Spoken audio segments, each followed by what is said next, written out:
Day 2 of the Coppinger Tournament featured 2 games at Bowen Field. We begin with the 2-time defending tournament champion Tazewell Bulldogs and the Shady Spring Tigers. The fireworks started early. Walker Patterson lines the pitch into center. Luke Childress rumbles around third and in to score. Tazewell strikes first. The Bulldogs would score again to lead 2-0. Shady answers in the bottom half. Aiden Culvert chops it over the third baseman and into left field. Jacob Meadows cruises in from third. The Tigers are on the board. 4 batters later, Gavin Davis steps up with 2 runners in scoring position. He delivers. He hits it through the left side. A run scores, and we're tied at 2.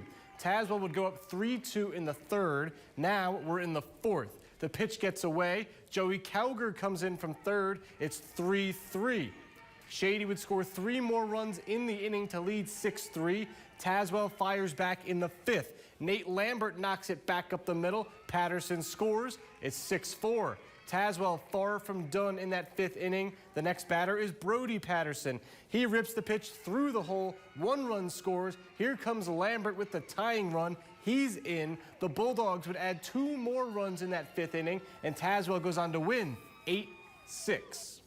Bluefield and Woodrow Wilson took the field in Game 2, were scoreless in the second until Maddox Sims laces a pitch into the gap. Sims flying around the bases. He's going to end up at third with nobody out. Woodrow with a prime chance to strike first and get on the board. 2 batters later, Sims still on third. Blake Nixon goes the other way. It looks like it may fall. Anthony Buzzo has other ideas. He makes the play and saves a run ahead he play, throwing it home too.